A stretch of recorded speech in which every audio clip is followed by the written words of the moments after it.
So in this update video, I actually have something newsletter related.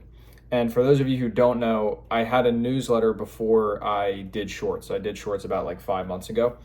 And I started it probably like a year back, and then we switched to a different newsletter because we were like, oh, we have a smarter way to monetize on this newsletter. And basically, I don't want to say it's been a lot of like effing around, but it took us a long time to sort of lock something down. And even now, we're in the process of locking it down. So we don't even know if it's locked yet. And I'm not going to say much. What I'm going to say is very vague with it. But basically, for the first time in the last, I guess, year, there is a glimmer of hope. And that is because we think we have an acquisition system that will get our basically what we pay for a subscriber super low, up to the point where we will either, hopefully lose, if we lose money, only a little bit, right? We're going to minimize the downside, or break even, which would be awesome because that means we grow a newsletter for entirely free. Or ideally, we are actually profiting and we're getting paid to grow. So again, I'm not explaining the strategy yet because I don't know if it works. There's a lot of intricate parts to this plan, which I actually kind of like, because sometimes maybe I shouldn't, because I feel like in a lot of times in business you hear the simplest solution is obviously, or not even just in business, in life, is probably the one that will work.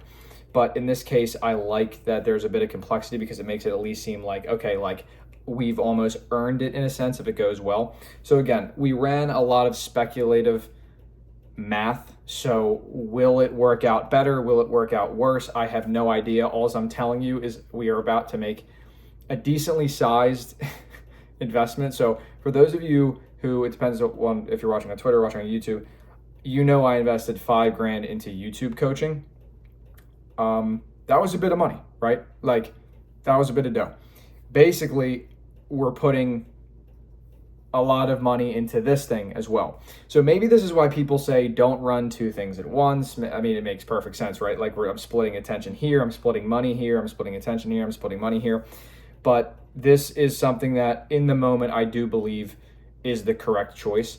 And if it comes out to not be that in the end, then so be it. But this is something that has potential, and it was weird because we had been building it for months and months and months, and then all of a sudden YouTube popped off, and it seemed weird to just hop to that, just because, obviously, yes, it's working, but if I have enough time in a day to not abandon this thing that we actually think could take off once we do this one thing, and then keep sticking at this thing, I just see it as two income sources. Now, again, I'm sure I could be looked upon, like I can hear Alex Hormozy in my head right now being like, dude, you are dumb, go all in on one.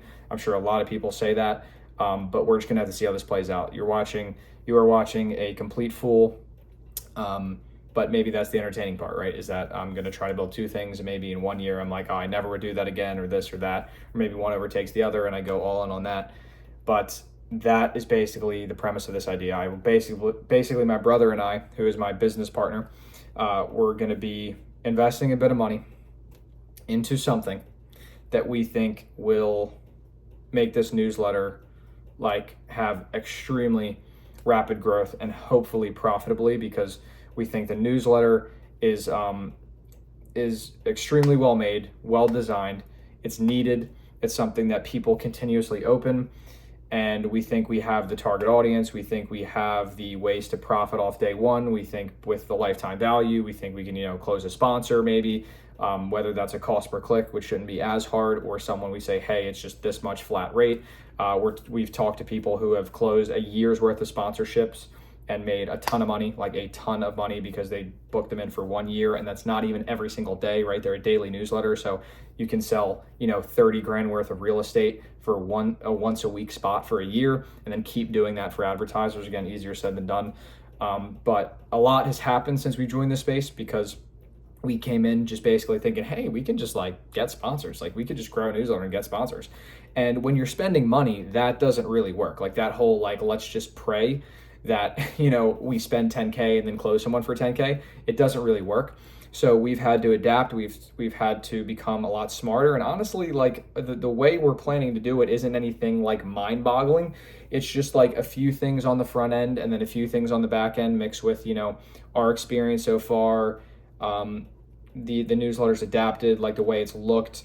I'm sure right now I feel like it's the best it's ever been. and then you mix all of that, right? All of, like, obviously we're with a good ESP, so they send us sponsors, we have a lot of opportunities there. But when you mix that with a good acquisition system, our goal is basically, or was basically, to take whatever most people get. They say, oh, I pay $1 a sub, I pay 50 cents per sub. We wanted to say, hey, can we half that? Can we 1/3 that? Or in an ideal world, can we literally pay nothing? Or in a super ideal world, can we literally get paid to grow a newsletter? And that's kind of where we're at right now. We really hope this is the thing, because this feels like one of those moments, right, where you make that investment and something happens. Just kind of weird how that lined up, because maybe less than a month ago, I made that $5,000 investment into a coaching program for YouTube. And here I am again in another avenue, taking another leap. And this just feels like it's just a cool moment, because we ran the math, and again, it's based off stats, but it's also like, okay, it's based off stats from a while ago, like what we've seen, how much we've made.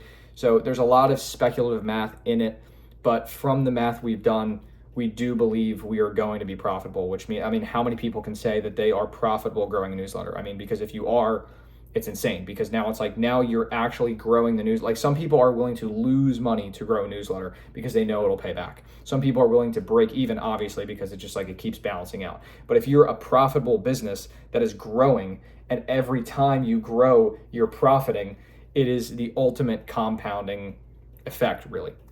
So a lot of hype, but I have no idea how it's going to go. But again, just documenting the journey, because obviously this is something that is big, I want to look back on. And if anybody out there is a newsletter operator or anything like that, this could also be cool to watch. It's very weird that my Twitter split between, like, I'm going to be doing, hey, it's a newsletter update, and then, hey, it's a YouTube update. But it's just real. It's just what I'm doing right now. And at first I was like, oh, I should really tailor to one audience. And I'm like, maybe this is my unique crossover, right? Of, like, I hear Alex Hormozi say all the time, like, Joe Rogan likes aliens, and like he likes comedy, and he likes all these, and fighting, and they all intersect, and that makes Joe Rogan. And that's why you like Joe Rogan, because you're like, wow, he's just like me. And maybe this is that type of thing where I'm like, I do newsletters, I do YouTube, maybe I'll start posting like workout content or more like health related content, because I'm very big into that, like holistic health and all that stuff. But yeah, with that being said, that is pretty much today's update about what is happening. Big newsletter investment. I'll be documenting. I will be sharing how it's going, if it ends up like I wanted to. And my brother and I just basically had this long conversation where we regained our hatred, or sounds bad, but we regained our passion / hatred towards school, because I am probably less than a few weeks out. My brother is probably a few weeks out. He starts later, but I ended earlier. And we are just at such a point of what we feel is maturity to go back to that. Like, of just pretty much not tolerate. I also just realized I had like a light that I put on myself last time to get good lighting, and I did not do that this time, but so be it. But yeah, we're just at a point of no toleration, because we always knew you can make money online, right? And we did from a young age a little bit, but it's like, now that you actually personally know people who make 10K a month and they're younger than you, or you've made 10K, or the potential that, okay, I've made 10K in 5 months, I could probably make 10K in 1 month. Once you know these things, it becomes even more insane. And then there's a million other things. I like Pat, my brother's name is Pat. I absolutely doxed him. But we talked about the spiritual downsides of just how, like, every day going in, again, it doesn't have to be this deep for you. Like, school might just be like, hey, it's fun. I see my friends, I part, like, that's cool if that's you, but that's not me. And that is not my brother, as far as I'm concerned, as far as the conversations we've had have gone, basically. So, and there's health issues to it, being lack of sunlight. You're inside in artificial light all day. You're staring at a computer with 1,000 other laptops around you. The food they serve. There's a million problems with school, and pretty much every area that I see it.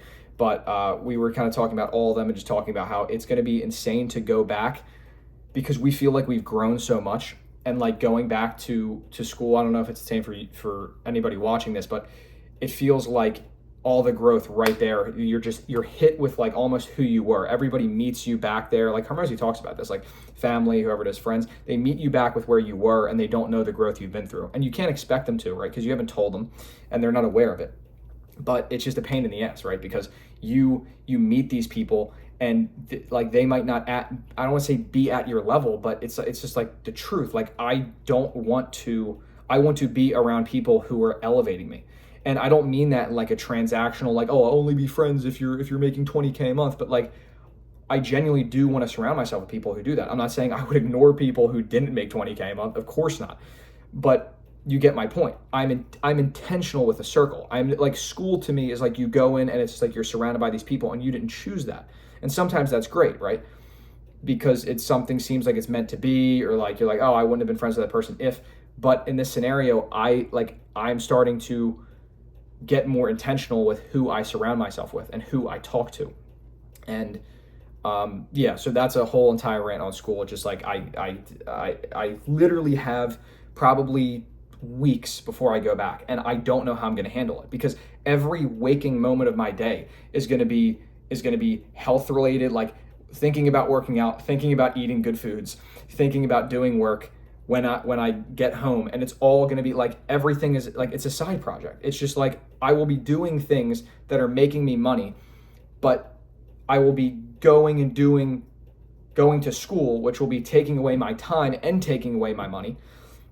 And it is painful. It is genuinely painful. And it's kind of in a weird spot, because some people could be like, okay, well, then why are you there? You sound like you despise it. And it's genuinely because of my parents, and I don't want to go to them and say I'm done until I've literally made enough to the point where they can't even argue anything. Like, that is how good I want. Like, if I go and say, like, I'd honestly say even if I made like 5 a month consistently, that's pretty damn good, right? But if I went to them and I said, look, it goes up and down, it varies, but I made 10K this month, there isn't an argument.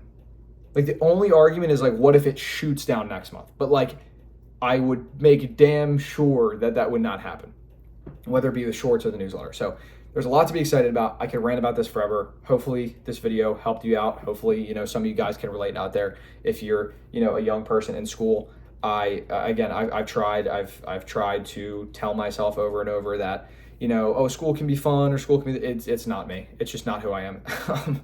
I have looked at like, oh, Hormozi went to college. Like, he didn't like his job after, but Hormozi went to college. I know people who are, not personally, but like, they have insane work ethic and they're crushing it outside of school, making a ton of money, and they still want to go to school, or they still enjoyed school. And I keep thinking like, oh, it's just a me thing, right? It's just like it's not that bad. And it's like, no, for me, it is. It is just genuinely something that I believe is a drain on all levels.